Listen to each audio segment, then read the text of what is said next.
Sa ibang balita, nasa bansa ngayon si Malaysian Defense Minister Dato Seri Hishamuddin Tun Hussein.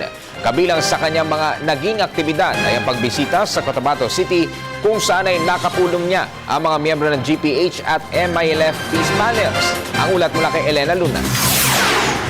Una sa schedule ni Pangulong Aquino ngayong araw ang courtesy call sa kanya ni Malaysian Defense Minister Dato Seri Hishamuddin Tun Hussein.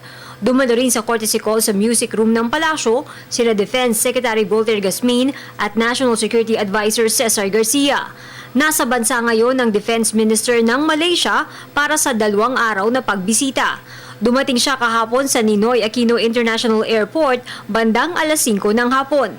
Bago pumunta ng Malacanang, pinagkalooban muna si Malaysian Defense Minister Hishamuddin Hussein ng arrival honor sa Camp Aguinaldo sa Quezon City. Sinundan ito ng Philippines-Malaysia bilateral meeting sa tanggapan ng Department of National Defense. Nasa schedule din ng bumibisitang ministro ng Malaysia ang pagtungo sa Cotabato City sa Mindanao. Bahagi ng kanyang pagbisita ang pagpupulong kasama ang mga miyembro ng peace panels ng pamahalaan at Moro Islamic Liberation Front o MILF. Ang Malaysia ang third-party facilitator sa usapang pangkapayapaan ng gobyerno at MILF. Sinundan ito ng meeting kasama naman ang Malaysian contingent ng International Monitoring Team. Para sa Telebisyon ng Bayan, Elena Luna.